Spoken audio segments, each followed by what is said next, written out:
Another one that he talks about is fear, and how fear is used in a negative sense, and that you shouldn't always follow your emotions.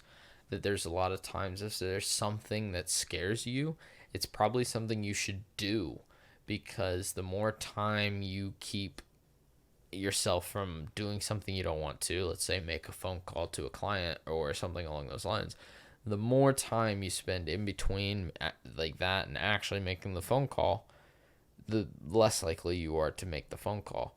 And that certain people live in the past, and instead you should be living in the present and the future and thinking about those.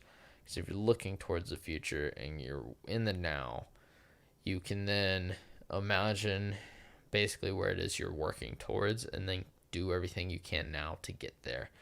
And he actually made an acronym for fear, is false events appear real, in the sense that fear is irrational, and that everything you're afraid of happening, all the outcomes, all the opportunities, is all, or not opportunities, I guess, but everything you're thinking of that's fearful and that you're scared of happening is all stuff that you build in your mind and you imagine. Nothing of it actually happens. None of it is guaranteed to happen. This is just stuff that's in your head that you're constructing to rationalize that fear.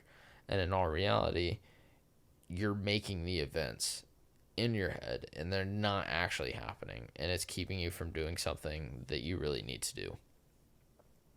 Another thing he talks about is time management. He talks about it in the sense that people think that you should have a work-life balance, and his thing is you shouldn't necessarily have a work-life balance. You should have your time more prescribed, I guess, is a good way to look at it, or a good way to put it, and to using it optimally.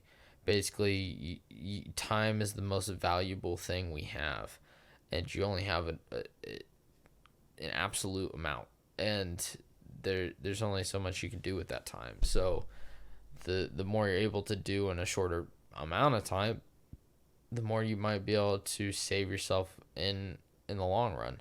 So if you're working really hard doing stuff now, you might not have to do as much in the future. So he also talks about just basically using your time wisely, in the sense of, how are you using your free time? How are you doing this? Are you going to keep working towards something and some goal, and not just like doing meaningless stuff? And using your time as a tool to work towards your ultimate goals, your 10x goals, the goals you want to accomplish and you want to work towards. And time is, like I said, time is the most valuable thing, so you got to optimize how you use your time. I think there's 100 and, I might be wrong. I think it's 160 hours in a week. Right? It's somewhere along those lines. It's in that ballpark. Give me 1 second. I'll double check it right here on the podcast. 24 times 7, 168. I was very close. There's 168 hours in the week, and most people work a 45-hour week. And then another third of that time is probably used sleeping. But what can you do with all that excess time? And are you using it to actually work towards the stuff you want? And that's something that even David Goggins just talked about, in the sense of actually using your time in a way that makes it worthwhile. And it's something that many people say, and many people preach, because it has such importance. Another thing to think about as you're growing in your 10x rules, your 10x journey, is that criticism is a sign of success. If you're being criticized, if you're being threatened, if you're being hated, if people think that you work too much, or are saying you're doing too much, or you're dumb for not using your free time, or like, oh, like just basically all these kind of things in that sense, and criticizing what you're doing and the effort you're putting in and the risks you're taking, that means you're working towards, and you're working your way towards success, because success always comes before admiration. And if you have people that are criticizing what you do, eventually, if you keep it up, something's going to come out of it. And those same people might be saying, wow, like, look at what you've been able to do. Not, and that's a two-way mirror with success, is people will look at you one way before you have it. But once you get it, oh, you're a genius. But beforehand, you're crazy for working as hard as you are, and crazy for chasing these dreams and these goals, because they're set so high and unrealistic that you're going to be disappointed you don't reach them. And in all reality, if I set them too low and I do reach them and I'm still disappointed, what was the point? So it's, you got to look at things differently and change the way you really, really look at things. Another thing he talks about with it is omnipresence. Is depending on what it is you're working on or working towards, having an omnipresence. You want people to know who you are at all times, in the sense of you're everywhere all the time.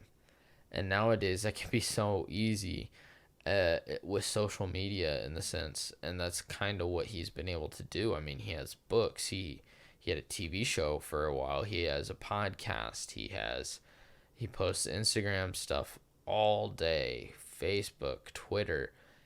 He's everywhere on the internet. He's everywhere in the physical world too, with some of the stuff he does. And having that omnipresence is basically, you gotta get attention before you can really do anything. And without people knowing who you are, what exactly are you going to be able to do? So you got to basically build a presence, some form or another, and some of that is doing what other people won't. And in that sense, for himself, as an example, he ended up was posting twice on Twitter daily, and then changed that to 48 times a day, twice an hour. And it seemed ridiculous and no one else was doing it, but because of it, he put so much excess into the world, into the internet, that it allowed him to do better. And it's kind of the same thing, and it allowed him to build a broader web to basically bring people and catch them into what it is he does and get more attention.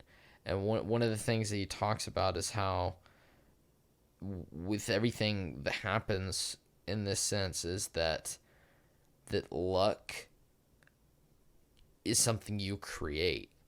Luck is very important when it comes to being successful, in the sense of, everybody talks about successful people being lucky with what it is they've done and been able to do, and that's not necessarily false. Luck, it does have a big part of someone's journey. But he also says that you should basically work and push and do more to basically allow those opportunities to fall into your area. If you're working harder than everyone, if you're sticking your neck out there, if you're taking more risks, if you're doing all these different things, luck and opportunities are just going to happen, because you're doing more and in so many more areas and taking more action than anyone else is doing, that you're just going to have the better opportunity by finding specific opportunities, and people are going to consider that lucky and not necessarily realize the amount of action you took to get there.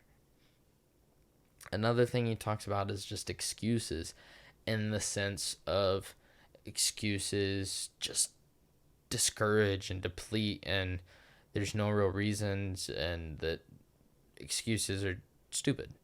And I get it, because I make excuses all the time depending on what it is, and I know I gotta do more. Like, this book has realized that it's made me realize that there's still more I gotta do. I'm definitely on the right path, but I gotta do more. And that's just a fact of reality.